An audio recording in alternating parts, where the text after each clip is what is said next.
Make him regret hurting you," Mafia boss whispered, then slid his jacket over her torn dress. The Moonlight Diner smelled of stale coffee and industrial bleach, a weak attempt to cover the permanent scent of old grease coating the walls. Outside, the lights of Falcon Heights blurred against the rain-slicked asphalt. It was nearly 2 in the morning, the dead hour when the only customers were insomniacs and ghosts, and Cassia Alvarez felt the ache deep in her bones. It matched the dull throb beneath her uniform's left sleeve, a geography of purple and blue she kept hidden from the world. She moved between the cracked vinyl booths, her steps quiet, her eyes downcast. It was a practiced defense. If you did not make eye contact, you could sometimes remain invisible. She refilled a trucker's coffee mug, her hand steady even as her stomach cramped from hunger.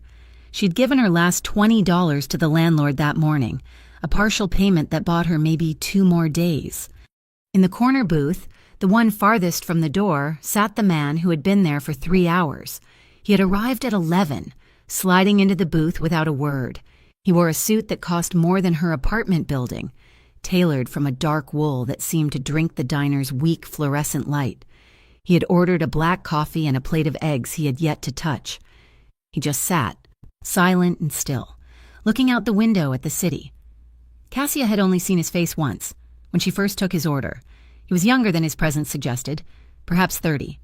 His features were stark, defined by hard angles and shadows, his black hair cut short and severe, but it was his eyes that held her, a deep, colorless gray, impossibly calm, holding the stillness of a frozen lake. He looked like a man who had never been surprised by anything.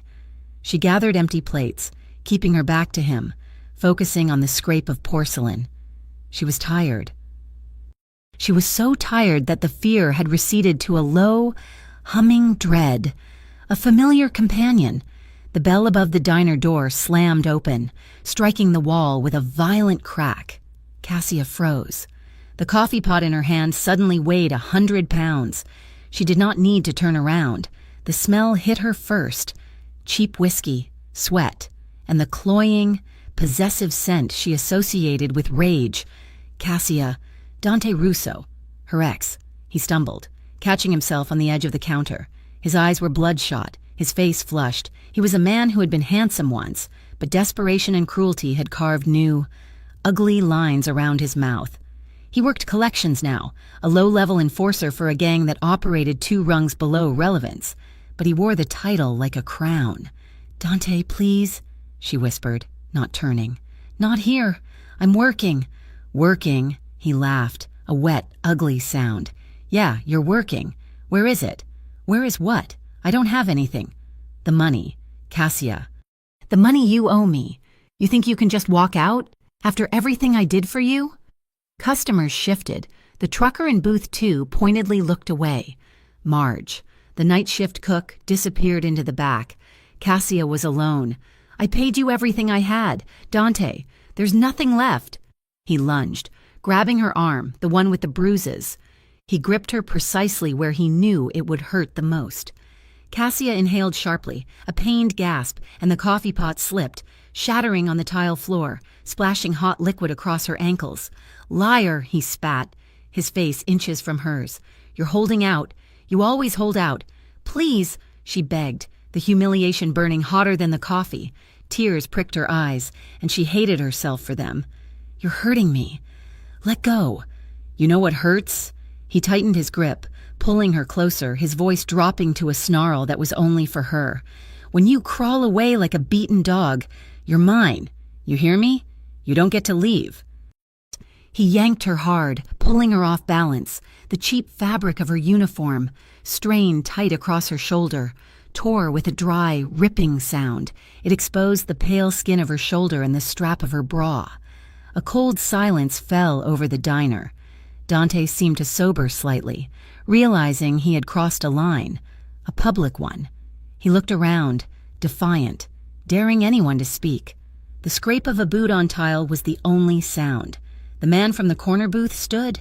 Luca Moretti had not moved quickly, but he was suddenly just there, standing between them.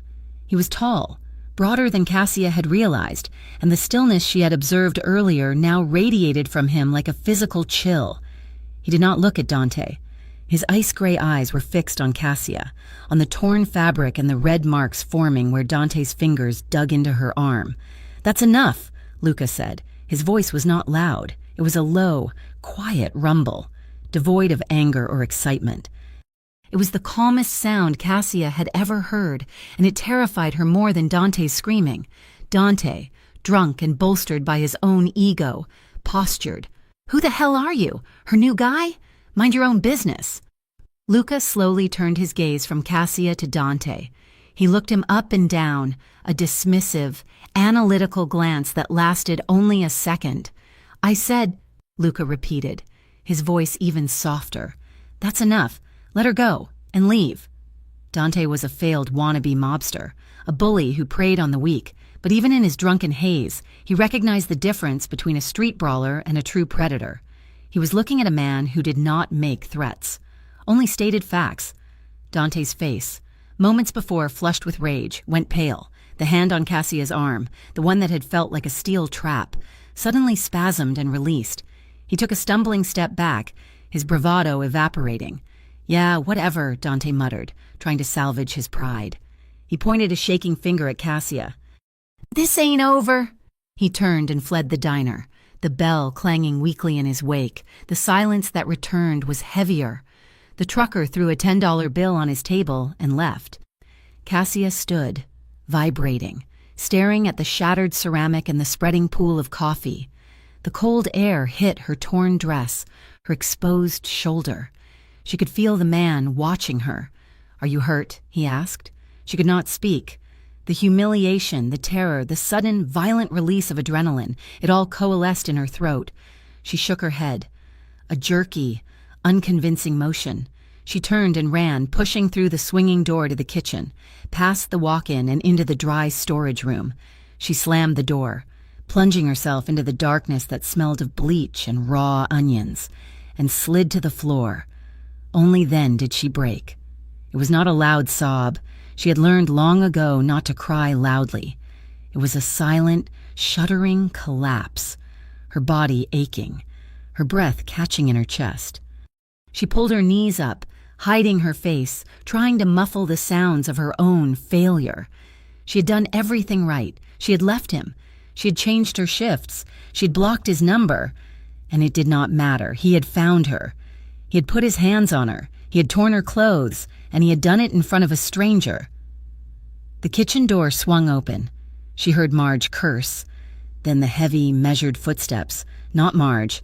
The storage room door opened slowly. Cassia flinched, curling tighter, pressing herself against the metal shelving. Luca Moretti stood in the doorway, a dark silhouette against the kitchen's harsh light. He did not step inside. He just watched her for a moment, his face impossible to read. "He tore your dress." It was a statement, not a question. She wiped her face angrily, trying to find her voice. "I'm fine." He looked at her, and something in his expression shifted. It was not pity. It was something colder, sharper, recognition. He began shrugging out of his suit jacket. It was a fluid, economical motion. He held the jacket, the expensive, dark wool, in one hand. He took one step into the room and crouched, not close enough to touch her, but close enough that she could smell the faint, clean scent of cedar and cold air. He did not try to touch her. He did not offer platitudes. He simply held the jacket out. "Cover yourself," he said, his voice low. Cassia stared at the offering. It was heavy, perfectly tailored, and impossibly clean. She hesitated, her hands shaking. "Go on," he urged, his voice gentle now, but still firm. Slowly, her fingers clumsy, she reached out and took it. The wool was warm from his body. It was heavy, a tangible weight. She pulled it around her shoulders, covering the rip, covering her thin uniform. The jacket enveloped her, the sleeves hanging past her hands, the hem brushing her knees. It felt like armor.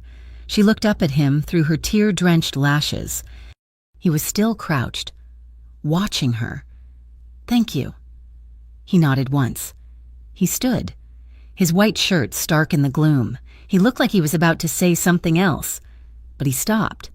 He backed out of the storage room, pulling the door almost closed, leaving her in the quiet dark, wrapped in the scent of a stranger. Cassia stayed on the floor for 10 more minutes, her heart hammering against her ribs, when she finally emerged. Marge was wiping the counter, pretending nothing had happened. The diner was empty. Luca Moretti was gone. She finished her shift in a numb haze, wearing the oversized jacket. When she clocked out, she slid her hands into the pockets, trying to find some residual warmth. Her fingers brushed against something stiff. She pulled it out.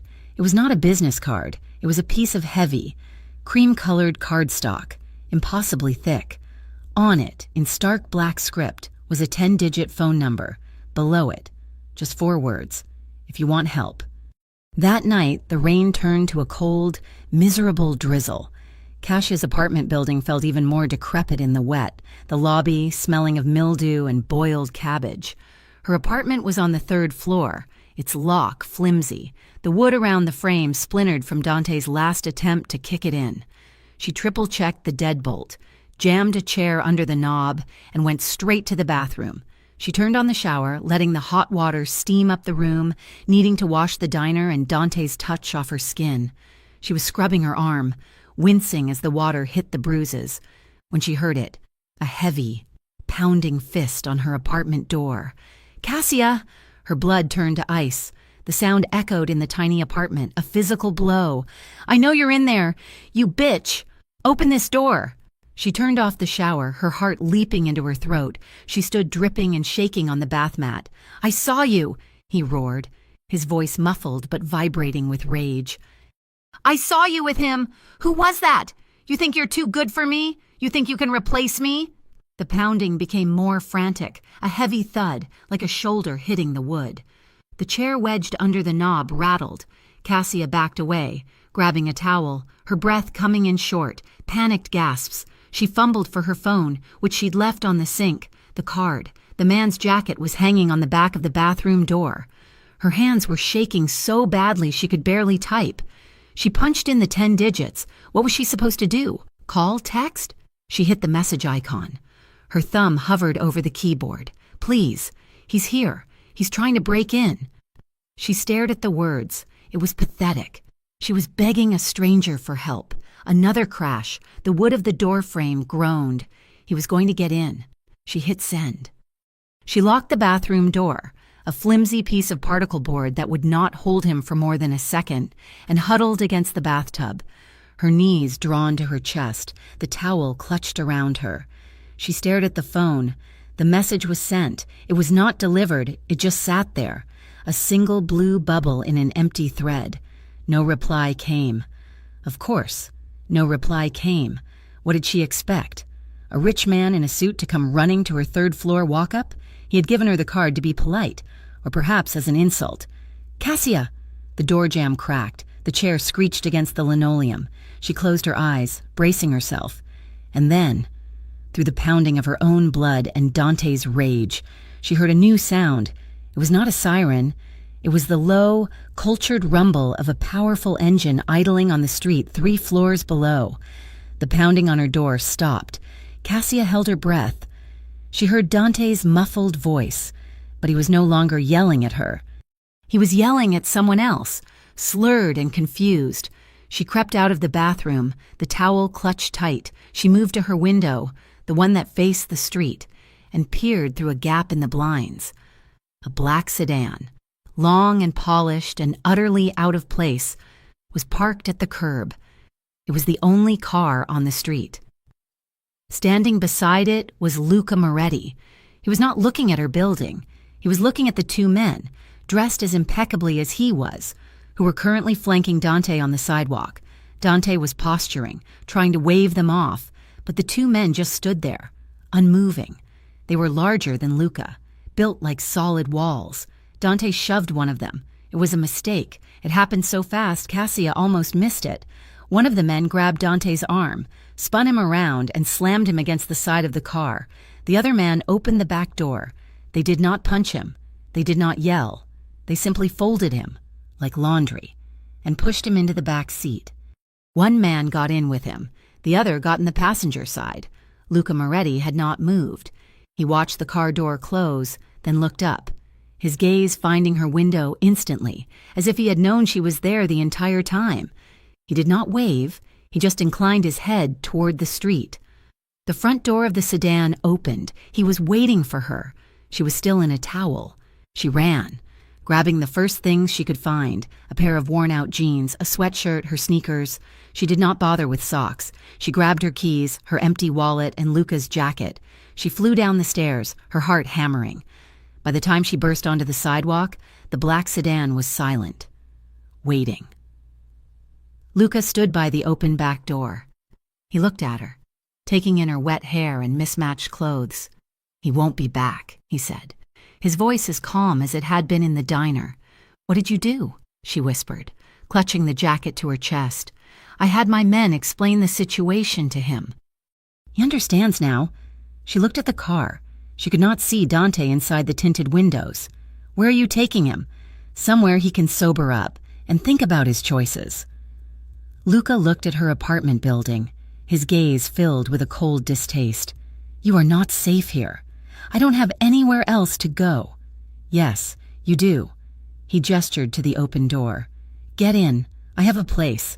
You'll be secure." Cassia hesitated. This was madness. Getting in a car with a man she did not know, a man who made people disappear. But the alternative was returning to an apartment with a broken door, waiting for Dante to inevitably return. She was trading one danger for another, but this danger, at least, had been kind. She got in the car, the door shut with a heavy, satisfying thud, sealing out the sounds of the city. The inside smelled of leather and cedar. Luca got in the front passenger seat, and the car pulled away from the curb, gliding silently down the street. They drove for nearly 40 minutes, leaving the grit of Falcon Heights behind, moving into the dark, wooded hills that overlooked the city. They passed through a massive wrought iron gate that opened without a sound and drove up a long, winding drive. The house, the estate, was not a house. It was a fortress of dark stone and glass, modern and severe, built into the hillside. It was dark, save for a few lights glowing warmly from within. They did not go to the main house. The car stopped in front of a smaller, elegant building near a sprawling, dark garden, a guest house. "You'll stay here," Luca said, getting out. He opened her door. "My housekeeper has prepared the room. There are clothes inside, toiletries, anything you need." Cassia got out, her legs unsteady. The air here was clean, cold, and quiet. "Why are you doing this?" she asked, her voice small. Luca looked at her, his gray eyes catching the faint moonlight.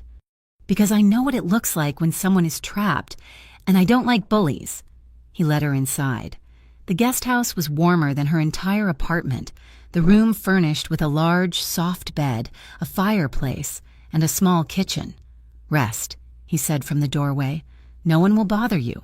The property is secure. You are safe." He left, closing the door softly behind him.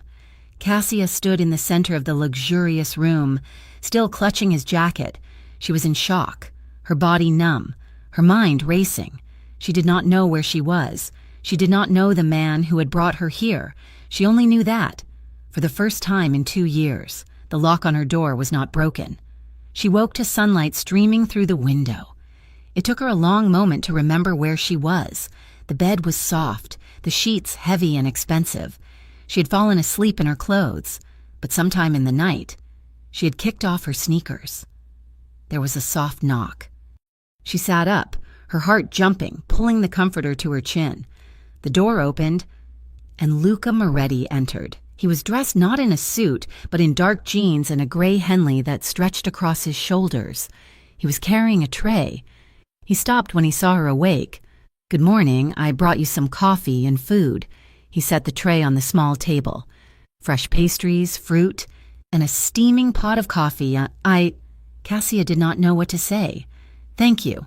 He poured her a cup, adding a touch of cream without asking. He handed it to her. His fingers were long, his knuckles scarred. "How are you feeling?" "Confused," she admitted, taking the mug. It was warm. "That's understandable." He stood by the window, giving her space. "Eat. We can talk after, if you want." She nodded, taking a tentative bite of a pastry. It was buttery and fresh, and she realized she was starving. She ate in silence while he looked out the window at the gardens. When she was finished, she set the mug down. "What happens now?" she asked. Luca turned to her. His expression was serious. "That is entirely up to you. You can stay here as long as you want. You are protected. You can rest and figure out what you want to do next." "You don't even know me," she whispered. "What do you want from me?" He met her gaze, and his eyes were clear, holding no deception. "Nothing," he said. "I want nothing from you. You can stay for a day or a month. The guest house is yours. There are no strings. Cassia, I promise."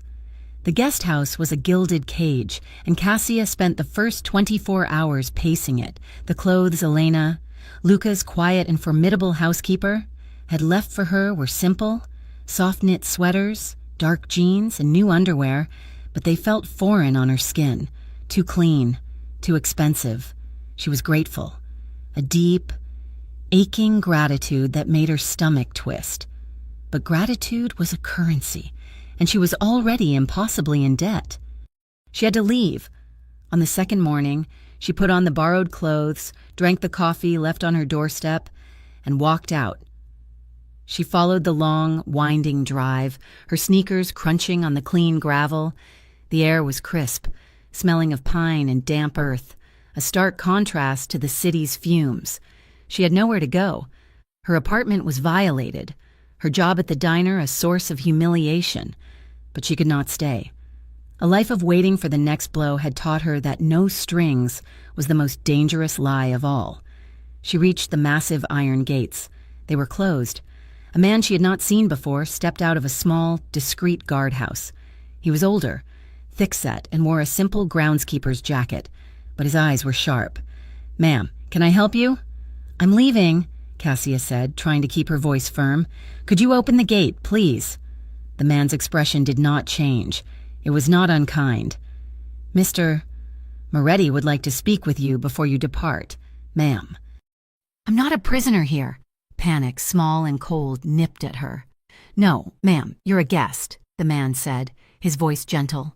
"Please, he's on his way." As if summoned, Luca appeared, walking down the drive from the main house. He was dressed in dark trousers and a heavy wool coat, his hands in his pockets. He did not look angry. He looked solid, immovable. He stopped a few feet from her. "You were leaving." "I can't stay here," she said, her voice tight. "I don't belong here. I can't pay you for this. I told you I want nothing. Everybody wants something. Mr. Moretti." The bitterness in her own voice surprised her. "I've learned that." Luca studied her, his gray eyes analytical. "Dante is not in police custody," he said, his voice quiet. "He was removed. He was warned. But he is a desperate man with a bruised ego. Do you truly believe he won't be waiting for you if you go back to that apartment?" She froze. He was right. The image of her splintered doorframe flashed in her mind. "What am I supposed to do?" she whispered, the fight draining out of her. "Just hide here forever?" "Stay," he said. It was not a command, but a heavy request. "Just for a few more days. Give me time to understand what he's planning. Give yourself time to heal. I give you my word. Cassia, you are free to walk out that gate, but I am asking you to stay. You are safe here." She looked at the iron bars, then back at the man who was offering her a fortress. She was exchanging one cage for another, but this one, at least, had a gentle warden. She nodded, a single, defeated motion. She could not sit still. The guest house was too quiet, too clean. She'd spent her entire life working, her hands busy, her mind occupied. She found Luca in the main house, in a vast kitchen of stainless steel and dark wood, where Elena was directing 2 other staff members. "I need to work," Cassia said, her voice sounding small in the cavernous room. Luca turned from his conversation. Elena paused, a knife halfway through an onion. "I can't just sit here," Cassia insisted, twisting her hands. "I can cook. I can clean. I was a waitress. Please, I need to do something." Luca looked at Elena. The older woman gave a slight, appraising nod. "Elena manages the house," Luca said, "and the gardens are extensive. Sal, the man you met at the gate, is our groundskeeper, but his knees are not what they used to be. He always needs help in the vegetable garden." "The garden," Cassia said immediately. "I can do that." "It is not a job," Luca said, his tone firm, as if to correct her assumption of a transaction. "But if you need something to do with your hands, Sal would appreciate the help. And Elena," he added, a rare, faint smile touching his lips, "would appreciate the fresh herbs. Working in the garden saved her. The soil was rich and dark, and the rhythm of weeding, of turning the earth, was a meditation. It was real." Sal was a quiet man who showed her the difference between thyme and oregano, how to stake the heavy tomato vines, and then left her alone. She spent her afternoons there, her body tired in a good way, the sun warm on her back, and in the quiet, the memories came. She remembered her mother's kitchen, the smell of basil and garlic, her mother, vibrant and loud, humming to a scratchy radio. Cassia had been in her second year of college then, on a full scholarship for biology. She had a plan. She was going to be a botanist, a researcher. She was going to get her mother out of their tiny, rented house. Then the sickness came, fast and greedy. It consumed her mother, and it consumed Cassia's savings, her scholarship, and her future. Grief was a void, and Dante Russo had stepped right into it. He had been so charming then, all white smiles and easy confidence. He knew her brother, vaguely. He showed up at the hospital with coffee. He paid for the funeral when Cassia's debit card was declined. He held her while she sobbed and whispered, "I'll take care of you. You don't have to be alone." He had taken care of her. He had moved her into his apartment. He had convinced her to drop her last class. "You need time to grieve. Baby, I'll support us." He had found her the job at the diner. Then the isolation began. Her friends from college were stuck up. The diner regulars were flirting with her. He needed to know where she was, every minute. The first time he'd grabbed her arm. He'd blamed it on the stress of his job. The first time he'd hit her. A sharp backhand that split her lip. He had cried afterward, begging her forgiveness. By the time she realized she was in a cage, he had the only key. She had lost her scholarship, her friends, her confidence. She had lost herself. "Cassia." She snapped back to the present, her hand frozen in a rosemary bush. Luca was standing at the edge of the garden, watching her. He was in his suit, the dark wool stark against the garden's green. "Elena sent me," he said, his voice low. "She needs basil for dinner, the ones on the high shelf." He was referring to the tiered herb planter. She nodded, wiping her hands on her jeans, the soil streaking the denim. She moved past him, her shoulder almost brushing his chest. She could smell that scent on him again, cedar and cold air. She reached up for the basil, but the planter was just out of her grasp, her fingers brushing the leaves. "Here." He stepped behind her. He did not touch her, but his presence was total. He was a wall of heat at her back. He reached over her, his arm covered in fine white cotton, moving past her face, his hand, large and clean, closed over the stems. His fingers brushed hers. It was nothing, a ghost of a touch. Cassia flinched. It was a violent, involuntary reaction. She recoiled, sucking in a sharp breath, and stumbled back, colliding hard with his chest. She froze, her entire body tensing, bracing for the inevitable explosion, for the angry word, the shove, the grip on her arm. Nothing. Luca did not move. He was utterly still. His hand was still in the air, holding the basil. Slowly, he stepped back, creating a foot of space between them. His face was a mask, but his eyes were tight, narrowed. "I'm sorry," she whispered, her voice shaking. She was mortified. "I'm sorry." "Don't," he said. His voice was incredibly soft, but it cut through her shame. "Don't apologize." He looked at her, his gaze unwavering, and it held an understanding that stunned her. "You don't have to flinch around me, Cassia." He said it like a vow. "Ever." He snapped the basil stems, the scent sharp and bright in the air, and held them out to her. His hand was perfectly steady. She took them, her own hand trembling, and fled back to the kitchen. That night, the dream came. She was back in the diner, the floor slick with coffee. Dante was there. his face contorted, his voice a roar. He was grabbing her, the fabric of her uniform ripping, the sound echoing, tearing over and over. He was pulling her into the dark, and she was screaming, but no sound came out. She woke up with a choked sob, sitting bolt upright in the guesthouse bed. She was tangled in the sheets, her heart hammering against her ribs, her skin clammy with cold sweat. The room was dark, the only sound her own ragged breathing. She was safe. She was in Luca's house, but the terror was real, a living thing in her throat. She began to cry. The silent, shuddering sobs she had perfected, a knock, sharp and firm, on the guesthouse door. She gasped, clutching the comforter to her chest. "Cassia?" Luca's voice, low, penetrating the wood. "Are you all right? I heard you." He must have heard her scream. She was embarrassed, but the fear was stronger. Yes, a dream. Just a dream." The doorknob rattled, just once, as if he'd tested it. "Open the door."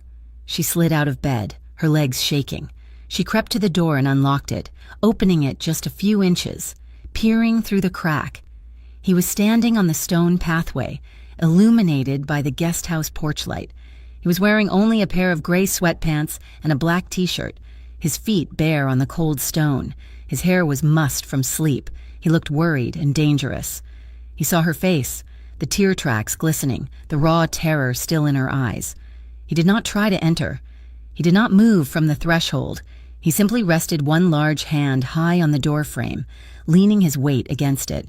"He can't get to you here," he said, his voice a low rumble. She just nodded, wiping her face. "You're safe," he continued, his gaze locked on hers. "The gates are locked. There are 4 men on duty tonight, 2 at the gate, 2 patrolling the perimeter. The house is armed. No one gets on this property without my permission. No one." He did not offer to hold her. He did not offer meaningless comforts. He gave her facts. He gave her logistics. He was rebuilding the walls of the fortress around her, in real time, with his words. "You are not in that diner," he said, his voice softer now. "You are not in that apartment. You are here, and I will not let him touch you." He just stood there, talking, his voice a steady, calming anchor in the dark. He talked about the estate, about the owls he heard hunting at night, about the way the wind moved through the pines. He spoke of solid things, real things, until the panic in her chest finally uncoiled, and her breathing returned to normal. "Better?" he asked. After a long silence, "Yes," she whispered. Her voice was raw. "Thank you." He nodded once, his hand dropping from the doorframe. "Get some sleep. I'll be right across the path." He waited until she had closed and locked the door before she heard his footsteps recede on the stone. She woke the next morning feeling exhausted, but clear. For the first time, she did not wake up afraid. She woke up grateful. She showered, dressed, and for the first time, walked to the main house kitchen as the sun was rising. Elena was not there yet. The house was silent. She found the coffee, the eggs, the butter, the bread. She started cooking. It was the only way she knew how to say thank you. The kitchen was massive, but she made it her own, the smell of fresh coffee and browning toast filling the space. She was sliding 2 plates of scrambled eggs onto the counter when Luca entered. He was showered, dressed for the day in dark trousers and a crisp, white button-down shirt. The sleeves rolled to his forearms. He stopped, surprised. "You're up early," he said. I wanted to thank you for last night." She pushed a plate toward him at the massive kitchen island. "I made breakfast." He looked at the plate, then at her. He sat down on one of the stools. She sat opposite him, her own plate untouched. "You don't have to thank me. Cassia, I know." They ate in silence. It was not uncomfortable, but it was charged. This was a new level of intimacy. The quiet, domestic act of sharing a meal in the early morning light felt more revealing than anything that had happened. She watched his hands as he held the coffee mug. They were large, clean, but the knuckles were scarred. The geography of a life she could not imagine. He caught her looking. She did not look away. "This is good," he said, nodding at the eggs. "Better than Elena's." A small, genuine smile touched her lips. Don't tell her I said that, or that you said that. He mirrored her smile, just faintly. Your secret is safe. The comfortable quiet was shattered when one of the men from the diner, the one who had bundled Dante into the car, entered the kitchen. He was built like a refrigerator, but moved silently. Boss. He nodded at Cassia, acknowledging her, before turning his full attention to Luca. We got a call from the distributor down on 5th. Russo was seen. He was trying to get money from a loan shark. He was asking about you, asking who you were. The warmth of the kitchen evaporated. Luca's face hardened, the brief domesticity vanishing, replaced by the cold, still mask she had seen in the diner. He looked at Cassia. Her blood had gone cold. Dante, he stated. He's in town. He's asking questions. He'll find me, she whispered, the old, familiar panic rising. He always finds me. No, Luca said, his voice flat. Absolute. He won't. But you are not to leave the estate grounds. Do not go near the gate. Do you understand? She nodded, her appetite gone. I'll handle it, he said. He stood, his breakfast unfinished. He walked out of the kitchen with the other man, his shoulders rigid. Cassia was left alone at the massive island, the silence of the big house suddenly oppressive. She was restless all day. The news of Dante had brought the fear back, a metallic taste in her mouth. She could not work in the garden. She felt exposed, even behind the high walls. That evening, she wandered the main house. She was not sure what she was looking for. She followed a hallway she had not yet explored, one that led to a separate wing. She heard a sound, not a voice, but a rhythmic, heavy thwack, thwack, thwack. She found the source, a private gym. The room was all black mats, steel and glass, and Luca. He was in the center of the room, stripped to the waist. He was wearing only a pair of black athletic tape wrapped around his hands and loose, gray sweatpants that rode low on his hips. His back was to her. He was attacking a heavy bag that hung from a steel chain. This was not exercise.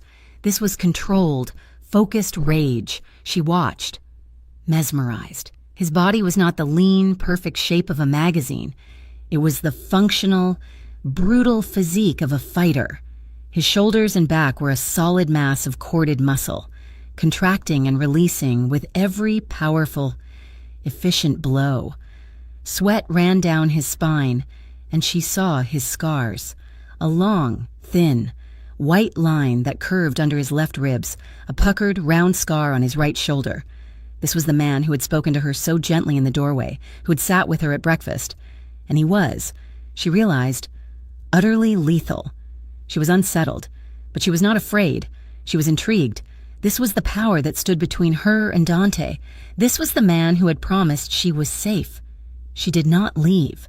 She stepped quietly into the room and sat on a low, leather-covered bench against the far wall, tucking her knees to her chest, and just watched. He must have sensed her presence. He stopped mid-swing, the heavy bag groaning as it swayed in the silence. He stood for a moment, his chest heaving, his head down, then, slowly, he turned. His gray eyes, dark with exertion, found her immediately. He was breathing hard, sweat dripping from his hair, tracing lines down his abdomen. He did not move to cover himself. He did not show any surprise. He just held her gaze. He walked to a nearby towel, wiped his face, and then began to methodically unwind the tape from his hands. His breathing, the only sound in the room. She watched his scarred knuckles emerge. He approached her, stopping a few feet away. He was radiating heat. He was raw, exposed. "You were watching me," he said. His voice was gravelly from the effort, low. She nodded. "I'm sorry. I didn't mean to interrupt." "You didn't?" He wiped his brow with his forearm, his eyes never leaving hers. He saw where her gaze had been, on his chest, on the scars. She flushed, embarrassed to be caught staring so openly. He stepped a fraction closer. The air between them was thick, electric. "You don't have to be afraid of looking, Cassia," he murmured, his voice so low she could barely hear it. She met his gaze, and this time, she did not look away. The wall between them had been the gym, his admission. "You don't have to be afraid of looking," had been a key, And in the days that followed, Cassia felt the tumblers in her own locks begin to turn. They fell into a new, quiet rhythm. She worked in the garden during the day. He worked in his study, a fortress of dark wood and glass that overlooked the city. They ate breakfast together at the island, the silences now comfortable. But the evenings were theirs. They would sit on the main terrace, the chill of the autumn air kept at bay by tall, silent heat lamps. Far below, the lights of Falcon Heights glittered, a smear of gold and white against the dark. "I used to look up at these hills from the diner," she said one night, her voice soft. She was wrapped in a cashmere blanket he had brought her, a mug of tea warming her hands. It always seemed like a different world, like the people who lived up here didn't have real problems. Luca was in a chair beside her, nursing a small glass of amber liquid. He looked at the city, his face hard in the shadows. "They have different problems, just louder." She watched him, his profile stark against the night. "I'm not afraid of you anymore," she said, surprising herself with the admission. His gaze snapped to hers. "You never should have been." "I was," she said, "at first. You're a lot. Luca, the quiet, the power, the men at the gate. But I'm not afraid. I just don't understand." "Understand what? Why you stayed in that diner? Why you—" "Did any of this—" "You saw a girl getting harassed. You could have just made Dante leave. Why bring me here?" He was silent for a long time, swirling the liquid in his glass. "I told you, I don't like bullies. It's more than that." He gave a short, mirthless laugh. "Yes, it's more than that." He leaned forward, resting his forearms on his knees, staring at the lights. "When I was a kid, my father left, walked out on a Tuesday, never came back. I was 6. My older brother, Marco, he stepped up. He became the man of the house. He was 14. Cassia's breath caught. Her father had also left when she was 6. "Marco protected me," Luca continued, his voice low, rough. "He protected our mother. He got into this life, the life I lead now, to keep us safe, to make sure no one could ever hurt us again." He took a drink. "This, all of this, was supposed to be his. He loved it. The noise, the risk, the respect. I was the quiet one. I was good with numbers. I was going to get out, go legitimate. I wanted a different life." "What happened?" she whispered, though she already knew the shape of the answer. An ambush, a deal gone wrong. He trusted the wrong people, and they shot him down in the street. "I was 26, and I had a choice. Let them tear apart everything he built, all the people who depended on him, or take his seat." His gaze found hers in the dark, so I took it. This wasn't a choice. Cassia, it was a duty. She finally understood the sadness in him, the immense weight he carried. "The scars," she said. "From the beginning." He nodded. "From the men who thought I was weak, who thought I wasn't my brother. I had to teach them I was not." He looked at his own scarred hands. "I don't use violence because I enjoy it. I use it to protect what is mine, my people, my home. It's a tool, a necessary one. I looked at you, in that diner, and I saw what happens when there is no one to protect you, and I couldn't walk away." She felt a deep, profound ache in her chest, not for herself, but for him. "No one ever stayed for me, either," she whispered. "After my mother died, I was so tired. The scholarship was gone, the money was gone. Dante, he seemed so strong. He said he'd take care of me. He was the first person who ever offered to— By the time I realized what his care cost, it was too late." He set his glass down. "He won't ever touch you again." "I know," she said. And for the first time, she truly believed it. The next night, he did not suggest the terrace. When she came to the main house, she found the small, private dining room lit by candlelight. A bottle of deep red wine was breathing on the sideboard. He was waiting for her, not in a suit, but in a dark, soft-collared shirt. "I thought we could eat in here tonight," he said. He pulled out her chair. He poured her wine. Elena served them a simple, perfect meal of roasted chicken and vegetables from the garden, and then, with a knowing look at Luca. She disappeared. They were alone. The conversation was easy, flowing from the garden to books they had read, to the strange, quiet beauty of the estate. He had a dry, surprising sense of humor that only emerged when he was relaxed. She found herself laughing, a real, unguarded sound that felt rusty in her own throat. As the meal ended, a comfortable silence settled between them. The air was thick, charged with all the words they had shared and all the ones they had not. His hand was resting on the table, palm down, near his wine glass. She looked at it, at the scarred knuckles, the long fingers, the hand that had gently offered her his jacket, and the hand that had pummeled the heavy bag. Slowly, her heart hammering, Cassia reached across the table. Her fingers, still slightly rough from her work in the garden, brushed the back of his hand. He froze. His gaze dropped to her touch, then lifted, sharp and questioning, to her eyes. She did not pull back. She let her fingers trace the white, faded line of a scar across one knuckle. He was warm, so warm. He turned his hand over, palm up, an invitation. She slid her hand into his.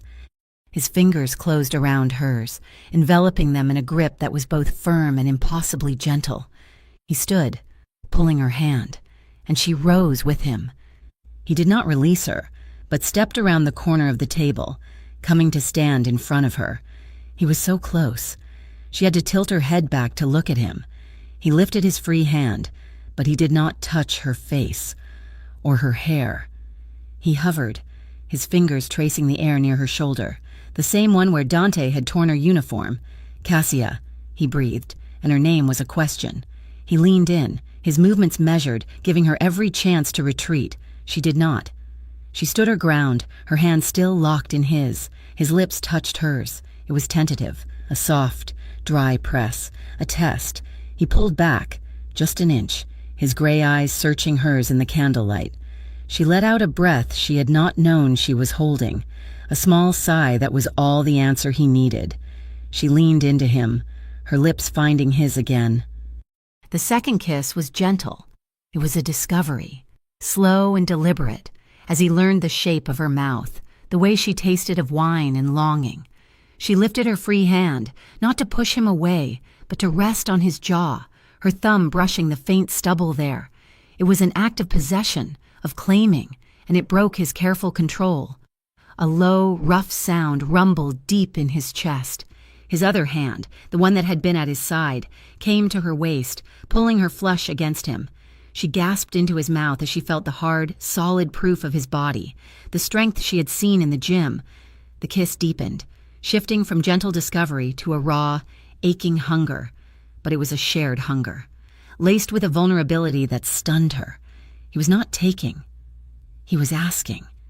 He was offering.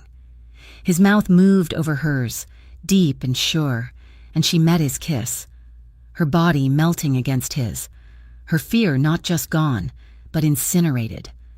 His hand stayed on her waist, his grip firm, respectful, grounding her. He was holding himself in check, giving her all the power. The moment was perfect, suspended in candlelight, broken only by the sound of their breathing. A phone rang. The sound was sharp, violent, an intrusion.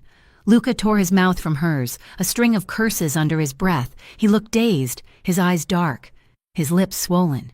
"Don't move," he murmured, his voice thick.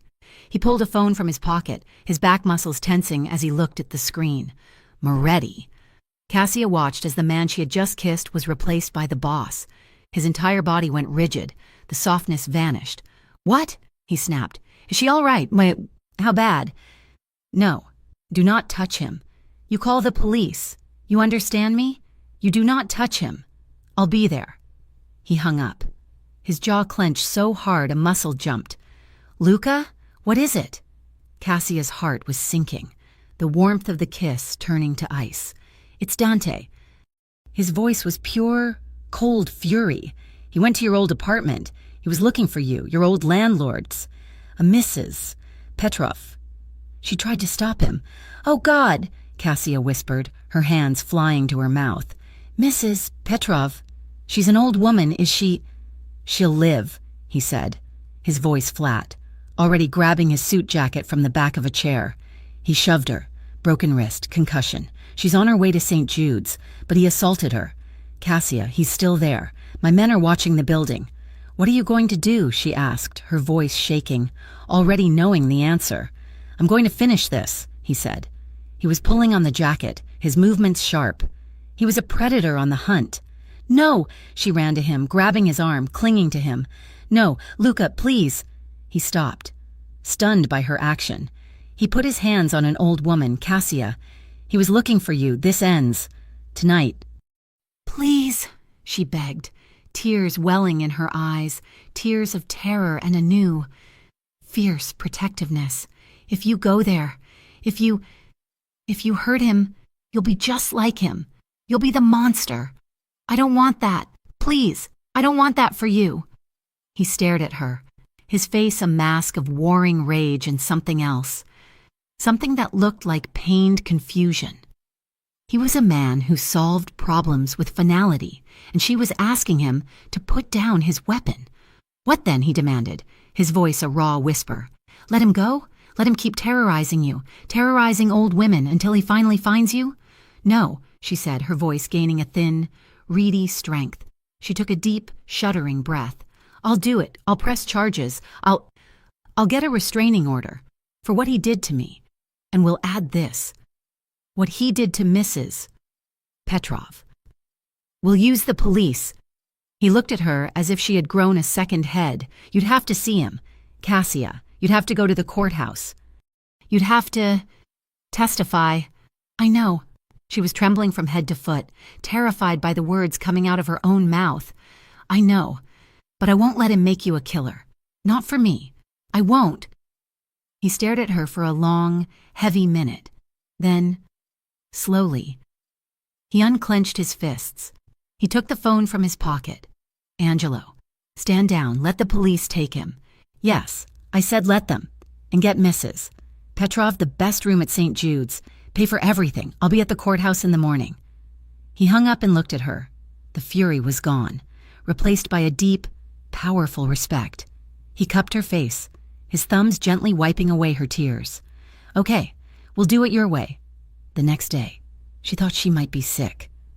Luca drove her to the courthouse himself, in one of his black, armored sedans.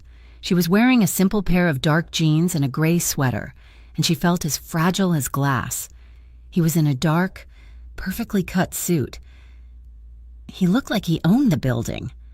As they got out of the car, she faltered on the curb, her legs refusing to move. "I can't, Luca, I can't. He'll be in there." "He's in a holding cell," Luca said, his voice firm. "He won't be in the room. This is just the first step. For the restraining order, you just have to sign the papers. My lawyer is meeting us inside." He held out his arm. She took it, her fingers gripping his forearm like a vice. They walked up the wide granite steps, two of his men following at a discreet distance. The courthouse felt cold, impersonal. As they stood at the clerk's window, waiting for the paperwork, she was shaking so badly she could barely stand. Luca leaned in, his mouth brushing her ear, his voice a low, intensely private rumble that no one else could hear. "Listen to me," he whispered. "You are not the girl from the diner. You are not his victim. You are here to draw a line. Make him regret hurting you, not with fear, Cassia, with your strength. Show him, and show yourself, that you are not afraid. I'll be right next to you." His words settled over her. A shield. She took a deep breath, and when the clerk called her name, she stepped forward. That night, she was utterly exhausted, but she was not broken. She was changed. The act of signing her name, of filing the report, had been a reclamation. She could not sleep. The guest house felt too far away. She showered, and instead of her own clothes, she went to Luca's closet. She pulled one of his white dress shirts from a hanger. It smelled like him, cedar and soap. She put it on. It fell to her knees, the sleeves hanging past her hands. She rolled them up. She found him in his study, sitting in a large leather armchair, reading a book. The room was silent save for the ticking of a clock. He looked up as she entered. His eyes traced the lines of his shirt on her, his expression softening. He said nothing, just watched her. She did not want to sit on the couch. She curled up on the thick rug at his feet, leaning her back against the legs of his chair, like a cat seeking warmth. They sat in silence for several minutes. "Luca?" she asked, her voice small. "Yes? Why were you so patient with me?" She twisted the cuff of the shirt. "That first night, all the nights since, you never pushed. You never tried to touch me. Not until I touched you." She paused, the words heavy in her throat. "Dante, he never waited. He always just took what he wanted." Luca closed his book and set it on the table. He leaned forward, his elbows on his knees, looking down at the top of her head. "When my brother died," he began, his voice very quiet. "The men who thought I was weak, they didn't just challenge me with guns. They tried to break me, to show me I was not him, to take my will." He paused, and she could hear the ice in his voice. "There are ways to force a man to bend, ways that don't leave scars you can see." Her breath hitched. She understood. "I've been forced before, Cassia," he said, his voice raw. "I know what it feels like to be powerless, to have your will, your choice, stolen from you. I know that hollowed-out feeling." He leaned down, his voice dropping to a fierce whisper. "I would never be that man. I would die before I became that man. Not for anyone, and especially not for you. That was it. That was the last wall." She turned, rising to her knees, the shirt pooling around her. She looked up at him, at this powerful, dangerous, gentle man, and her heart felt like it was breaking and healing. All at once, she did not wait. She surged up, pushing herself into his lap, straddling his thighs. He grunted in surprise, his hands flying to her hips to steady her. She framed his face with her hands and kissed him. It was not tentative. It was not gentle. It was a kiss of gratitude, of understanding, of claiming. She pressed her palm flat against his chest, right over his heart. It was hammering, a frantic, powerful beat that matched her own. "Heart to heart," she whispered. His hands were still on her hips, his grip tight, his thumbs burning circles into her skin through the thin cotton. But he did not pull her closer. He did not move. He was breathing hard, his eyes black with a want so profound it was terrifying. "Only if you want this. Cassia," he breathed, his voice thick, strained. "Only if this is all you." She leaned her forehead against his, her eyes closing. "Yes," she whispered, the word a release. "I want this. I want you." He groaned, the sound vibrating through her. His mouth found hers, and this time there was no hesitation. It was slow, deep, and total. He explored her, his lips, his tongue, with a reverence that made her want to weep. He whispered her name against her jaw, against the pulse point in her neck, and she whispered his, her fingers tangling in his short, thick hair. It was passionate, a slow burn that built with every breath, every shared sigh, every brush of his mouth against her skin. He held her, his hands never straying from her hips, letting her control the pace, letting her be the one in charge. He was giving her back the power Dante had stolen, one gentle, adoring, passionate kiss at a time. The guest house was no longer her sanctuary. It was a waiting room. Cassia had spent a week healing, her body and mind slowly stitching themselves back together under the strange, profound quiet of Luca's protection. But she was not built for idleness. She was built for work. "I need to work, Luca," she told him one morning, standing in the kitchen as he read a financial report. "I can't just be here. I feel like one of your expensive decorations." He looked up, his gray eyes unreadable. "You are not a decoration. You are a guest. I don't want to be a guest. I want to work. I don't know how to not..." He considered this, folding the report. "The diner is out of the question, and I will not have you in one of my warehouses or kitchens. It's not appropriate." "I'm not asking for a favor," she insisted. Her pride stung. "I'm a good waitress." "I know," he said, and the corner of his mouth ticked up. "I have a place. The Onyx Room. It's an upscale lounge, downtown. You would serve drinks, talk to people." He paused. "You would be protected. Angelo and Marco are on the door, always." The Onyx Room was another world. The Moonlight Diner was harsh fluorescent lights and cracked vinyl. The Onyx Room was shadows, velvet, and the low, smooth sound of a live jazz trio. The patrons wore tailored suits and dresses that glittered, their voices never rising above a civilized murmur. Elena had provided her with a new uniform, a simple, high-necked black dress that skimmed her knees, comfortable shoes, and an apron so small it was almost symbolic. Her first night, she was terrified. Her hands shook as she carried a tray of crystal highball glasses, but the work was the same. Take the order, deliver the drink, be polite. She was good at it, her natural quietness. Once a symptom of fear, now read as poise and discretion. She moved silently between the dark booths. The other staff were professionals. They were older, mostly women with sharp eyes and sharp wits. They knew who she was, or rather, they knew what she was. The woman the boss had personally installed. They were wary at first, but that wariness dissolved into a quiet, profound respect. One of the veteran waitresses, a tall woman named Sophia, cornered her by the service bar. "I heard what you did," Sophia said, her voice low as she polished a glass. "The restraining order." "Against that piece of trash, Russo." Cassia just nodded, her face flushing. "Good for you," Sophia said, her dark eyes fierce. "You've got more steel than half the men who come in here. Don't let them rattle you." She reached out and straightened the collar on Cassia's dress, a gesture that felt like an anointing. From then on, they were her silent guardians.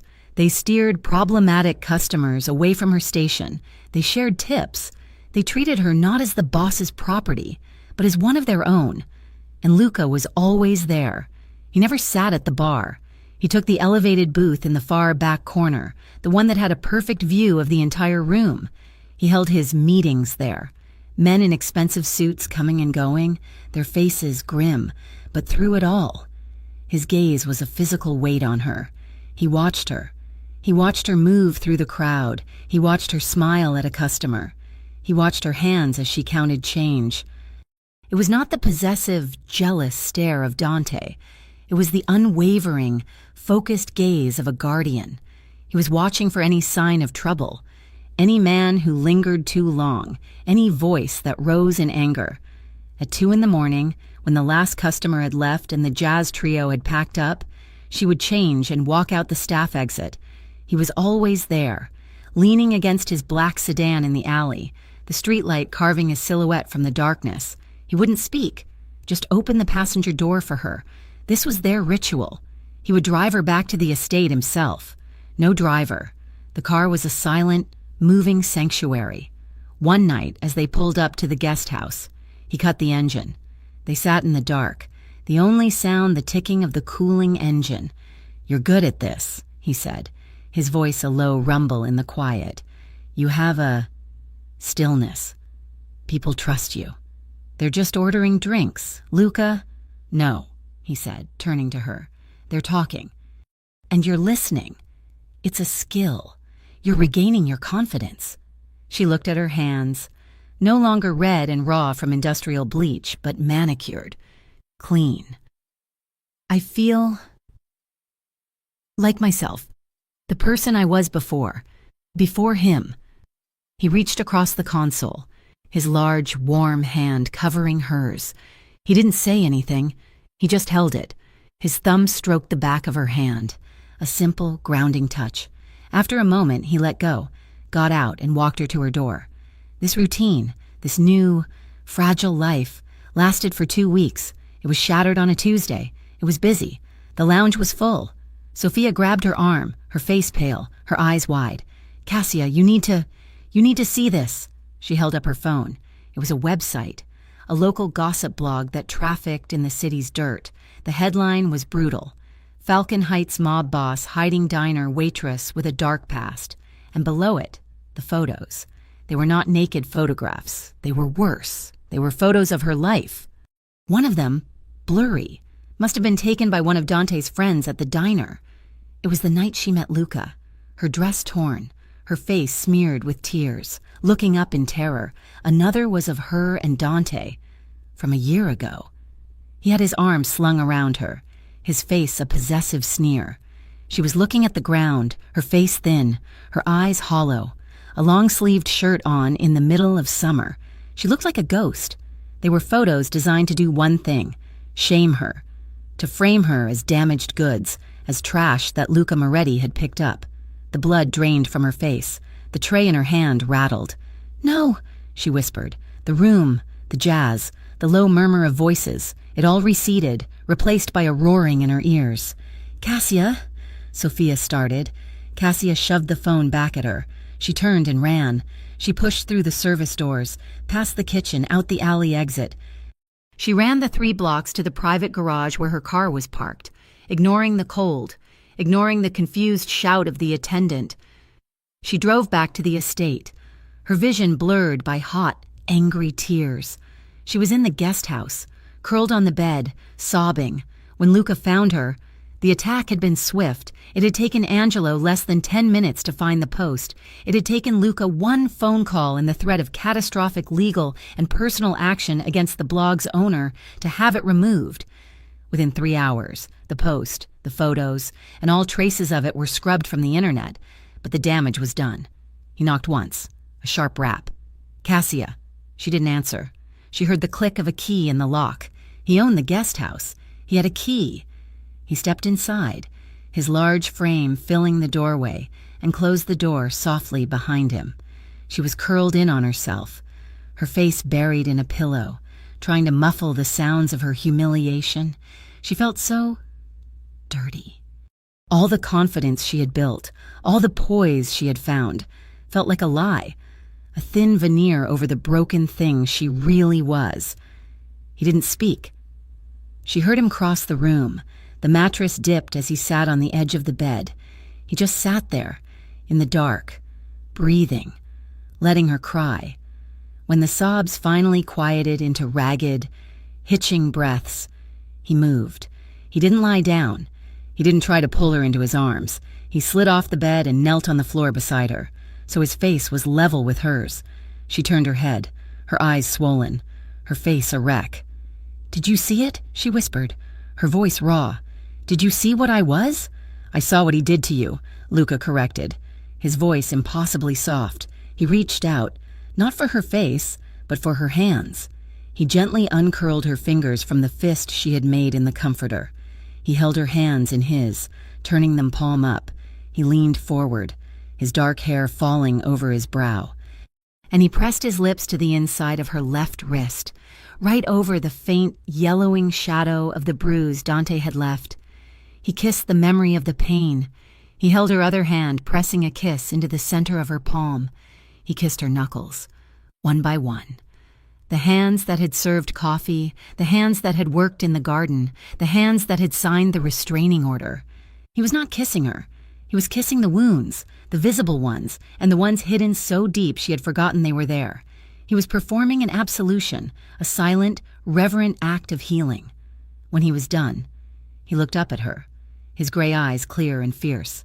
"He tried to define you by your scars," Luca said, his voice a low, rough vow. "He tried to shame you with your past, but your scars are not who you are. They are just proof that you survived. He cannot touch you anymore. Cassia, his words are meaningless. His pictures are ghosts." She looked at him, at this powerful, dangerous man kneeling on her floor, and she felt a wave of love so profound it stole her breath. Later that night, the house was silent. The adrenaline from the attack had faded, leaving a strange, quiet calm. The shame was gone, cauterized by his reverence. She left the guest house, wearing only the soft t-shirt she slept in. She crossed the cold stone path and entered the main house. She didn't knock on his bedroom door. She just opened it. He was in bed, propped up against the headboard, reading. He looked up, his eyes widening almost imperceptibly as she stood in the doorway. She walked to the bed, pulled back the heavy comforter, and slid in beside him. He put the book down. He didn't touch her. He just waited. She turned onto her side, facing him. The only light came from the small lamp on his bedside table, painting them in gold and shadow. "He tried to show the world how broken I was," she whispered, her voice clear. "But he doesn't know you. He doesn't know that you've been putting me back together." She reached out, her fingers tracing the healed, puckered scar on his shoulder. "You have your scars," she said. "Yes," he replied, his voice thick. "And I have mine." She took his hand, the one that had kissed her bruises, and guided it to her shoulder, to the place her dress had been torn. She pressed his large, warm palm flat against her skin. "This one is mine."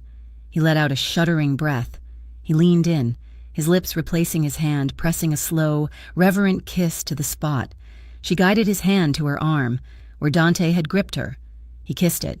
She guided his hand to her ribs, where a fall had left a shadow of a bruise. He kissed it. He was not just kissing her. He was reclaiming her. He was healing her. "Cassia," he murmured, his voice raw, pleading. She leaned in and kissed him. It was a slow, deep, languid kiss, a kiss of absolute trust. This time, there was no hesitation, no fear. It was a shared, mutual worship. He moved, his body covering hers, but his weight was braced on his elbows, careful not to crush her. He looked down at her, his eyes dark with a want so profound it was almost painful to see. "You are the strongest person I have ever known," he whispered against her mouth. "Only because you showed me how to be." She breathed back. His mouth found hers again, and it was a slow, perfect unfolding. He whispered promises against her skin, promises of safety, of forever. She whispered his name, a prayer, a release. Her fingers tangled in his hair, her body arching to meet his, not in desperation, but in celebration. It was a slow, reverent dance, a quiet, profound act of two broken people making each other whole. The next morning, they were in the kitchen. The sun was streaming in. It felt like the first day of a new life. Cassia was quiet, pouring coffee, her movements fluid, confident. Luca watched her, a small, private smile on his lips. "I'm going to do it," she said, her back to him. "Do what?" She turned, holding two mugs. She was wearing one of his shirts again. "I'm not just going to let the restraining order stand. I'm going to testify." Luca stilled, the mug halfway to his lips. "The hearing for the order is in 2 weeks. Cassia, that's what we agreed." "No," she said, her voice clear and hard, a steel she had never possessed before. "Not for the order, for the trial, the criminal trial, for what he did to me in the diner, for the years of abuse, for what he did to Mrs. Petrov." Luca put the mug down. He was shocked, and then his expression shifted to one of profound, absolute pride. "Cassia, you know what that means," he said softly. "His lawyer will tear you apart, his associates. Will see it as a declaration of war. Let them," she said. "He tried to shame me with those photos. He tried to tell the world I was his victim. I'm going to stand up in that courtroom and I'm going to tell the world, in my own voice, what he is. I'm not hiding anymore. Not behind your walls, not behind your protection." He came around the island, his face serious. He took her face in his hands. "You are sure? I am sure. Then I'll be right there with you," he promised. "Every step." The preparations began immediately.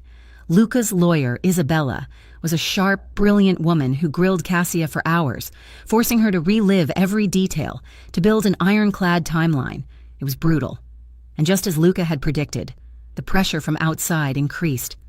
The threats were no longer veiled. A call to Isabella's office, a message delivered to the Onyx Room. Dante's gang, the small, violent animals he ran with, were panicked. "You testify. You're dead."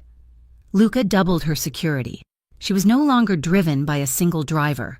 She was driven by Angelo, with a follow car. One evening, they were returning from Isabella's office. The sun was setting, painting the city in shades of orange and purple. Cassia was exhausted, her head aching. Angelo, driving, suddenly stiffened, his eyes locked on the rearview mirror. "Ma'am," he said, his voice calm. "We're being tailed. Gray sedan. Has been with us for 6 blocks."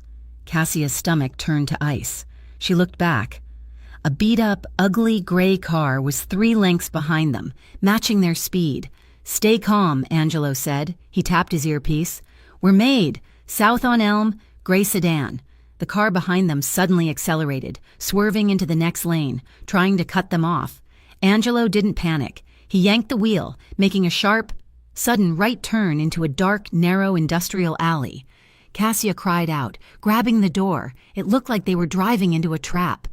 The gray sedan, blinded by arrogance, followed them right in. The second they were clear of the street, Angelo slammed on the brakes. Ahead of them, at the other end of the alley, a black SUV, lights off, materialized, blocking the exit. The gray sedan skidded to a halt. The driver realized, too late, what had happened. A second black SUV pulled into the alley behind them, blocking the entrance. They were boxed in. "Stay in the car, ma'am," Angelo said. He got out. The doors of the two SUVs opened. 4 of Luca's men, all dressed in dark suits, all built like mountains, emerged. They converged on the gray sedan. Cassia couldn't watch. She heard a muffled shout, a single sickening thud of a fist hitting flesh. The car door was ripped open. A man, one of Dante's men she recognized from the diner, was dragged out. Screaming, terrified, a third car, Luca's car, glided to a stop at the mouth of the alley. Luca got out. He was not in a suit. He was in his gym clothes, having come straight from the estate. He looked lethal. He walked calmly to the man his team was holding. He looked down at the pathetic, whimpering figure. "This is your one and only warning." Luca's voice, low and cold, cut through the night. "You go back to Dante. You tell him, if he or any of his men so much as look in her direction again, I will dismantle your entire organization, piece by piece. I will burn it to the ground. There will be nowhere left for you to hide. Please," the man sobbed. He just told me to scare her." "Are we clear?" Luca demanded. Yes, clear. Get out of my city," Luca said. His men released the man, who scrambled back into his car, reversed wildly, and sped away. Luca turned, his face still a mask of cold fury. He walked to her car and got into the back seat. Next to her, she was shaking, the adrenaline making her teeth chatter. He didn't say anything. He just pulled her into his arms, his grip overwhelmingly strong, tucking her head under his chin. He held her, his body a solid wall of heat and strength, until her shaking subsided. He tilted her chin up, forcing her to look at him. His eyes were still black with controlled rage. He leaned in, his mouth brushing her ear, his voice a raw, absolute promise. "I won't let anyone touch you. Not ever again." The day of the hearing for the permanent restraining order loomed, a black mark on the calendar. What should have been a quiet civil proceeding had metastasized. Dante's reputation as a low-level thug, combined with Luca Moretti's mythical status as the city's underworld king, was a story too potent for the media to ignore. The blog post had been the first drop of blood in the water. Now, the sharks were circling. Mafia boss's new girl heads to court. Waitress versus gangster. The Moretti connection. Cassia felt the attention like a physical weight. She had stopped working at the Onyx Room, the public scrutiny making it impossible. She felt like she was back in the diner, her dress torn, the whole world staring at her. She took to staying in the guest house or working deep in the gardens, her hands buried in the soil, the only thing that still felt real. She was overwhelmed, but she refused to break. Every time the panic rose, her fingers went to the small, heavy chain around her neck. Luca had given it to her after the night in the alley. It was a simple, platinum link, unadorned, cool against her skin. It was not a decoration. It was a tether. "You are not running," she would whisper to herself, her thumb and forefinger rubbing the metal. "You are not that girl anymore." Luca watched her retreat into herself, her silence growing, her shoulders beginning to hunch again. He found her one afternoon in the garden, staring blankly at a row of wilting lavender. "This is not a siege, Cassia," he said, his voice quiet. "It feels like one," she replied, not looking at him. "They're all out there." "Waiting to take pictures of the broken waitress. I don't know what to wear. Everything I own is from the diner or from him. It all feels wrong." He looked at her, his expression unreadable. "Tomorrow," he said. "We're going out. Isabella's partner runs a private boutique. They'll close it for us. You will find something that feels right. You will not go into that courtroom feeling like a victim." The boutique was a quiet, carpeted sanctuary of glass and pale wood. The owner, a chic woman in her 50s, greeted Luca with a respectful nod and then turned her full, kind attention to Cassia. "It's an honor, Miss Alvarez," the woman said. Cassia was stiff, uncomfortable in the plush armchair, a glass of sparkling water untouched on the table beside her. "I just need something. Simple, dark. Something that doesn't stand out." The woman brought 3 outfits: a severe black suit, a high-neck navy dress, a charcoal gray sheath. Cassia tried them on. They felt like costumes.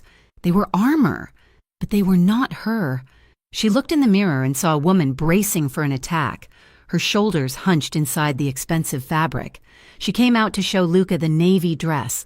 He was standing by the window, his back to her. He turned, looked at her, and his expression was flat. "No," he said, simply. "It's practical," Cassia argued, plucking at the stiff sleeve. "It is not you. It is what you think they expect of you."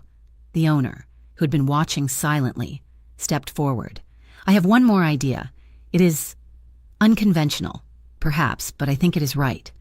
She returned with a dress that was the color of ivory, or fresh cream. It was simple, structured, with a modest neckline and long sleeves. The fabric was a heavy, matte silk that looked like it would absorb the light. "I can't wear white," Cassia said, her voice rising in a small panic. "White is for... It's not for me. It's a lie." "Just try it," the woman said gently. Cassia took the dress, her hands shaking. She went back into the dressing room. The fabric felt cool, heavy. She slipped it on. It fit as if it had been made for her. She stared at her reflection. It was not the dress of a victim. It was not the dress of a girl hiding bruises, or of a woman bracing for a fight. It was just her. The simple, elegant lines gave her a dignity she had not realized she possessed. It was the dress of a woman who was whole, the dress of a woman who had nothing to hide. She took a deep breath and stepped out. Luca was talking to the owner, his back to her. The woman saw Cassia and her professional smile faltered, her eyes widening in genuine appreciation. Luca turned. He stopped. Everything about him, his motion, his breathing, his intense, restless energy, just stilled. His gray eyes traced the line of the dress, from her throat to the floor. He was not looking at her body, he was looking at her. He saw the woman in the dress, not the dress on the woman. His gaze, usually so controlled, was raw, filled with a profound, aching awe. He walked toward her, his steps slow. He did not say she was beautiful. He did not say the dress was perfect. He stopped an inch from her. He lifted one hand, his fingers scarred and hard and gently, reverently. He brushed a stray strand of hair from her temple. He leaned in, and his lips, warm and firm, pressed against her forehead. "You don't look broken anymore," he whispered. The night before the hearing, the air on the estate was thick with unspoken tension. Luca's men were everywhere, a silent, dark perimeter. Neither Cassia nor Luca could pretend to eat. They stood on the terrace, side by side, looking down at the glittering expanse of Falcon Heights. The city looked peaceful from so high up, a lie of quiet light. "Are you scared?" Cassia asked, her voice so soft it was almost stolen by the breeze. He was in a dark sweater, leaning on the stone balustrade. She expected him to deny it.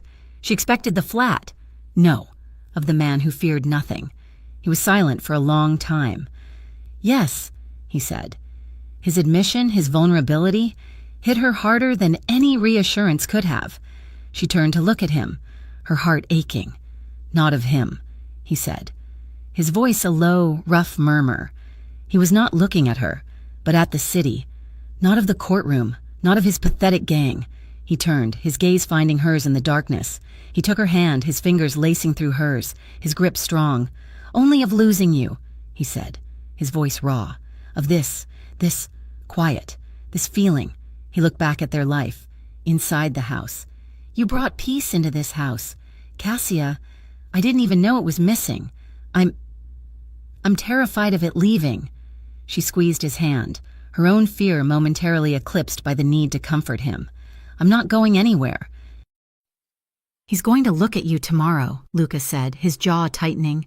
"He's going to try to infect you with the past, with the fear.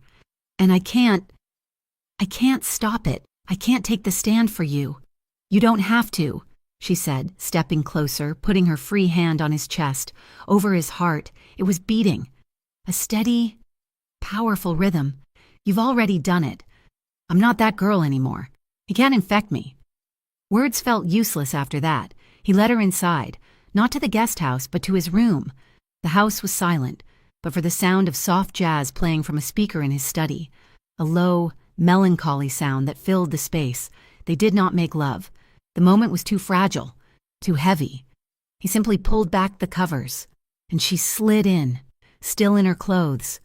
He lay down behind her, pulling her back against his chest, his body a solid, living wall. One of his arms wrapped around her waist, his hand covering hers, which was resting on her stomach. His other arm was a pillow beneath her head. He held her. He just held her. He was a fortress, and she was at the center of it, safe. They fell asleep like that, two soldiers in a shared trench, holding on to each other in the dark, waiting for the dawn. The morning of the hearing was cold and bright.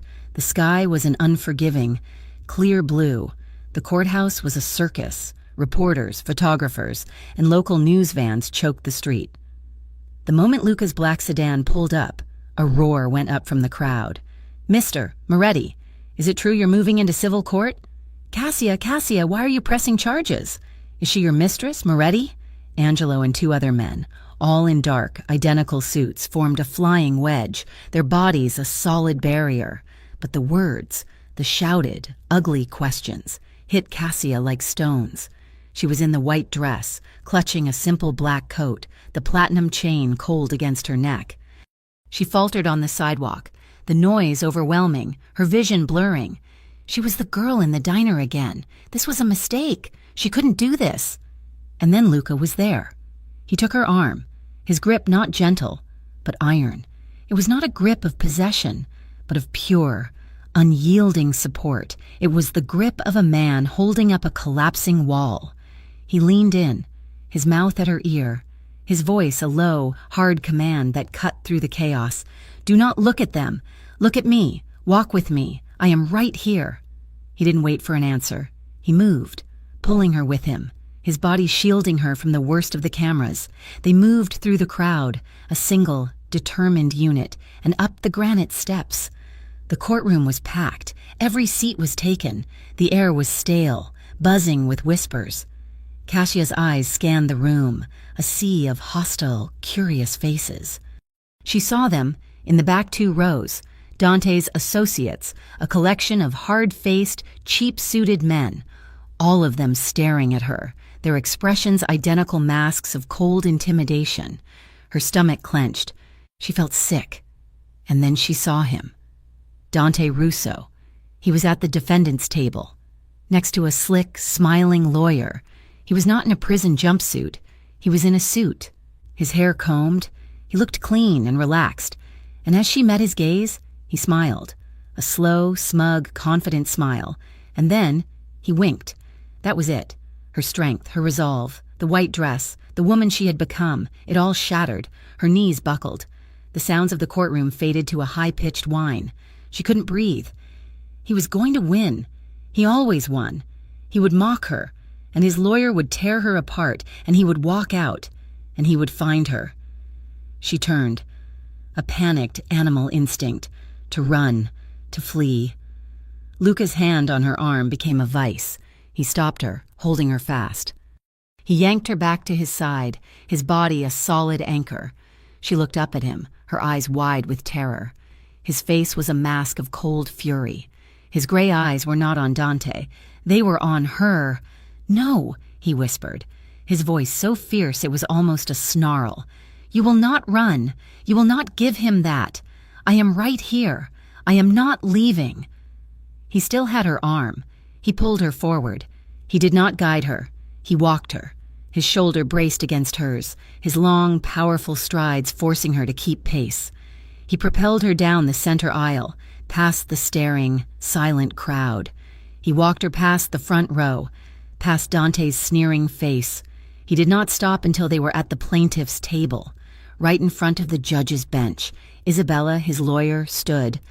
Luca seated Cassia, and then, in a clear, deliberate act of defiance, he did not go to the spectator seats. He sat down with her, at the table, a place he was not supposed to be.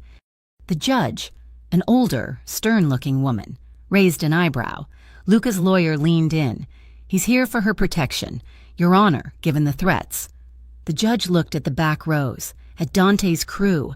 She looked at Dante. Her gaze hardened. "Very well. He can stay. All rise." The hearing began. Cassia's hands were under the table, gripping each other so hard her knuckles were white. Isabella was brilliant. She was calm, methodical. She established the facts, the stalking, the diner, the assault on Mrs. Petrov. The plaintiff calls Cassia Alvarez to the stand. This was it. Lucas stood with her. He squeezed her hand, once, hard, and then let go. She walked to the stand, her legs feeling like hollow tubes.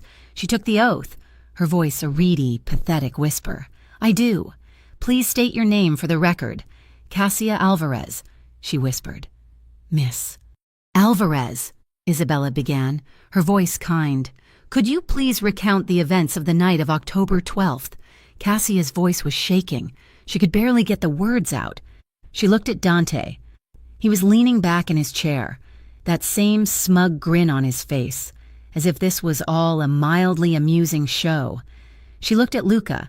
He was in the front row now, leaning forward, his elbows on his knees, his hands clasped. He was not moving. He was not breathing. His entire formidable will was focused on her. His gray eyes were locked on hers, and they were not filled with pity. They were filled with fire. "I am here. You are not alone." She took a deep breath. She tore her gaze from Dante.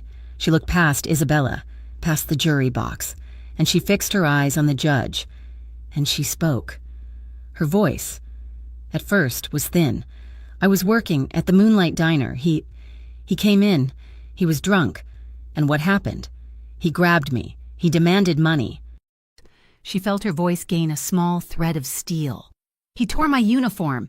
"He's lying," Dante's lawyer shouted. "Objection, hearsay." "Overruled," the judge snapped. "It's her own testimony. Continue. Miss Alvarez." Cassia's voice grew stronger. She did not cry. She did not waver.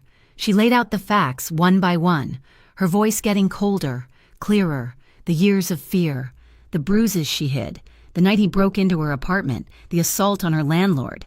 She held Luca's gaze the entire time. She was not speaking to the judge or the court. She was speaking to him. She was showing him his faith in her was not misplaced. She saw the moment Dante's smugness finally broke.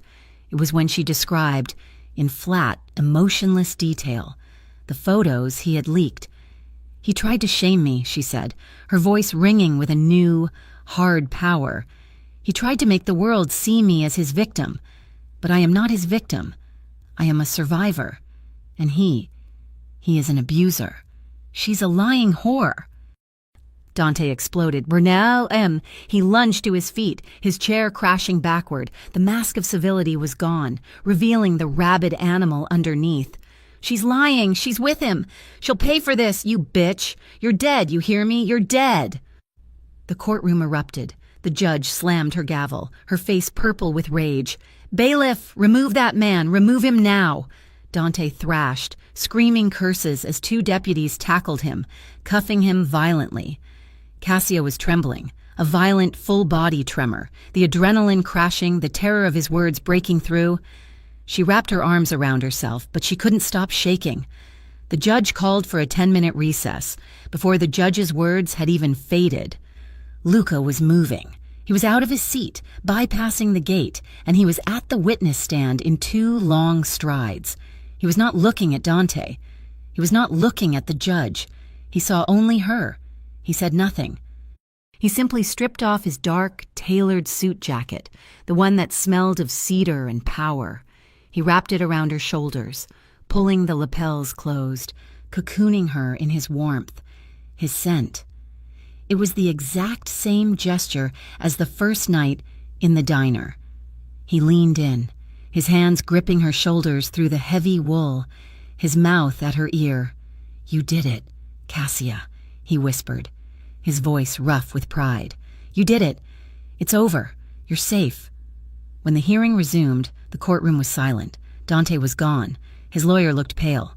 The judge put on her glasses and looked at Cassia, her expression no longer stern, but filled with a deep, weary respect. "Miss Alvarez, in my 20 years on this bench, I have rarely seen such a clear-cut case of domestic terror. Your testimony was brave and credible.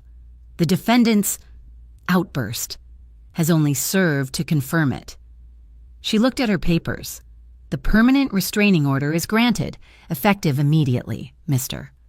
Russo is to have no contact, direct or indirect, with Miss Alvarez for a period of no less than 5 years.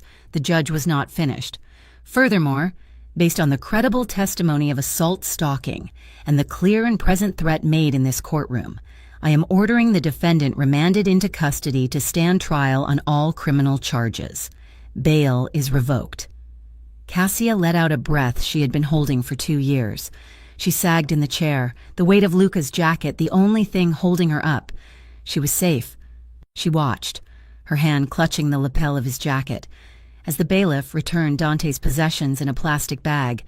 He was gone. He was in a cell. He could not get to her. Luca was beside her. His hand rested on her back, a solid, warm presence. It was over. The walk down the courthouse steps was nothing like the ascent. The media was still there. A wall of shouting faces and flashing lights, but the sound was different. The questions were no longer accusations. They were conclusions. Cassia was still wearing Luca's jacket, the heavy wool a solid, warm presence on her shoulders. Her white dress, now a symbol of her testimony, peeked out from underneath. She did not flinch from the cameras. She did not look down. Luca's hand was a firm, possessive brand on the small of her back, guiding her, shielding her. He did not rush. He walked with a slow, deliberate confidence, his gray eyes sweeping the crowd, a silent warning to anyone who got too close. He was, in that moment, the undisputed king of his city, and he was walking his queen from the battlefield. The ride back to the estate was silent. Cassia stared out the tinted window, the city blurring past, her mind blissfully, wonderfully empty. The adrenaline had faded, leaving behind a profound, bone-deep exhaustion and a quiet, terrifying peace. When the sedan passed through the main gates and pulled up the long drive, she saw them. The entire staff was gathered on the front steps of the main house. Elena, Sal, Sophia from the Onyx Room, the 2 men who had been her personal guards, even the stern housekeeper, Mrs.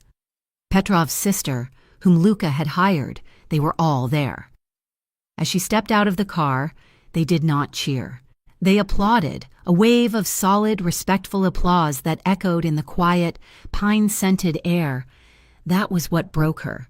She'd not cried on the stand. She'd not cried when Dante screamed his threats. She'd not cried when the judge read the verdict. But now, standing on the gravel, surrounded by people who had quietly supported her, she covered her face with her hands and began to sob. It was not the silent, terrified weeping of the storage room. It was a loud, ragged, cathartic wail. It was the sound of 2 years of terror, shame, and exhaustion finally, completely, leaving her body. Luca was there in an instant. He did not say a word. He just wrapped his arms around her, pulling her against his chest, his hand cradling the back of her head as she soaked the front of his shirt.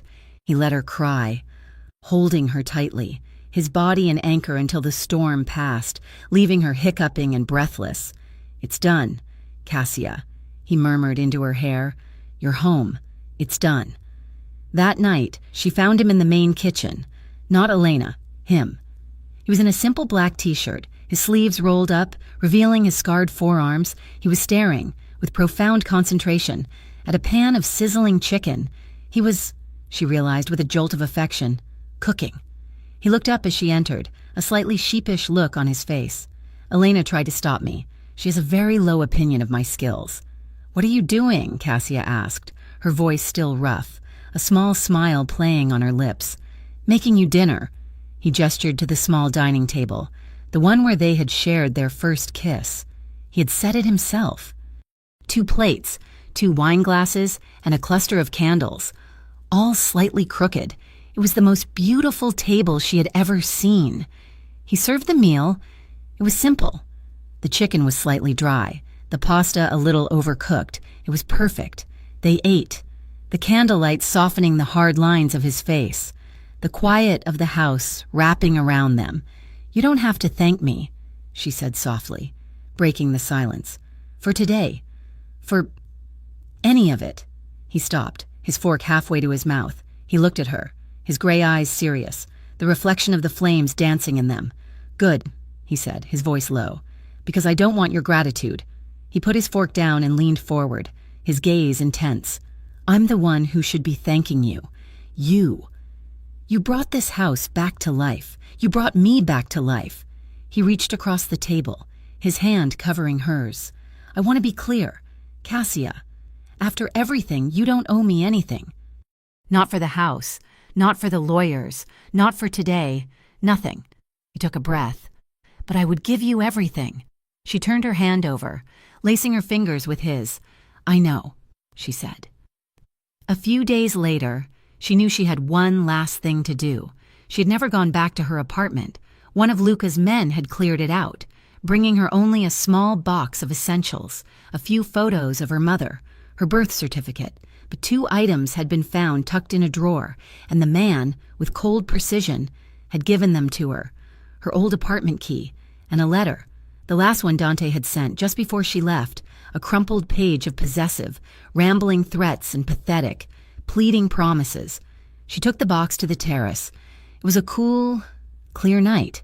She lit the gas fire pit, the flames leaping up against the dark. She took the key first. She looked at it, the brass worn, the teeth sharp. It was the key to her prison. She held it, felt the cold metal, and then, without ceremony, she tossed it into the fire. She picked up the letter. She didn't read it. She didn't need to. She held the last piece of his voice, his poison, and she fed it to the flames. She watched the paper curl, the angry, blue-black ink turning to gray ash, and she felt nothing, just lightness. She turned, and Luca was standing in the doorway, watching her. He had given her the space to do this alone. She walked to him, put her arms around his waist, and laid her head on his chest. He wrapped his arms around her, holding her, as the last of her old life turned to smoke and drifted away into the night. The next weekend. He told her to pack a bag. Just for a few days, he said. We need to breathe somewhere else. They drove for 2 hours, south, the dark, armored sedan eating up the highway. They left the hills of Falcon Heights behind, the landscape changing to flat marshlands, the air growing thick and salty. The villa was the absolute opposite of the estate. The estate was a fortress of dark stone, built to repel the world. The villa was a creature of light and air, all white stucco and glass, perched on stilts over a wind-swept, empty beach. It was open, vulnerable, and free. The first day, Cassia just slept. The sound of the ocean, a constant, rhythmic hush, was the most profound peace she had ever known. On the second morning, she woke early. She found a light, simple cotton dress in the closet, a pale blue color, and put it on. She walked out onto the wide, sun-bleached balcony, her feet bare on the warm wood. She leaned on the railing, the sea breeze catching her hair, pulling it free from the braid she had made. The sun was warm on her skin. She closed her eyes, tilting her face up to it. She was not the pale, bruised girl from the diner. Her skin was clear. The shadows under her eyes were gone. Her eyes, when she opened them, were brighter. She heard a sound and turned. Luca was standing in the doorway, a mug of coffee in his hand, watching her. He hadn't moved. He was just looking. "What is it?" she asked, smiling. He looked at her for a long moment, at her bare feet, her wind-tangled hair, her face, so open and calm. "You look like peace," he said, his voice rough.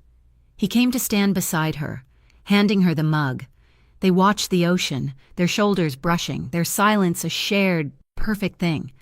That night, the house was filled with the sound of the surf and a soft, quiet jazz station Luca had found. They made dinner together, laughing as they navigated the unfamiliar kitchen, bumping into each other. Later, they were on the couch, a soft blanket over their laps, the glass doors open to the ocean. She was leaning her head on his shoulder, his arm securely around her. This was not the desperate, healing passion of their first nights. This was not the raw need. This was something else. He kissed her, and it was slow, confident, and deeply, wonderfully familiar. It was a kiss that held no questions, only answers. "I love you, Cassia," he whispered against her mouth, the words as natural and as necessary as breathing. "I love you," she breathed back, and the words were not a surrender. They was a victory. Their intimacy that night was a celebration. It was slow and sure, and filled with a joy that was so profound it was almost holy. There were whispered names and soft, breathless laughter. There were quiet, shared tears, not of pain but of release. The final, shuddering sigh of two souls who had fought their way through the darkness and found each other in the light. It was the intimacy of a beginning, not an ending, the quiet, confident promise of a lifetime. When they returned, life settled. Cassia was no longer just the woman at the estate. She had a purpose. She rented a small, clean office in a quiet part of downtown. With Isabella's legal help, she started a foundation, a small charity dedicated to helping women like her, women trapped in abusive situations, find jobs, legal aid, and safe harbor. It was small, but it was real. Luca never interfered. He never offered opinions. He just, one day, had his financial controller call her. A single, massive, and entirely anonymous donation had been made, enough to fund the charity's operations for the next 5 years. Cassia just smiled and went back to work. The final scene played out 6 months later. Dante's criminal trial was swift, with her testimony, the evidence from Mrs. Petrov, and his own outburst in court. He was found guilty on all charges. As Cassia left the courthouse, the same steps, a different day, a single reporter, a young woman with kind eyes, approached her. "Miss Alvarez," she said, holding out a recorder, "your foundation is doing incredible work, looking back on everything. Do you regret any of it? Going to court, facing him?" Cassia paused. The city noises, a distant siren, the rumble of a bus, faded. She smiled, a small, confident smile, and looked off screen, past the reporter, to the black sedan waiting at the curb. Luca was leaning against it, watching her, his eyes filled with a fierce, quiet pride. She turned back to the reporter. "No," she said, her voice clear and strong. "I don't regret it.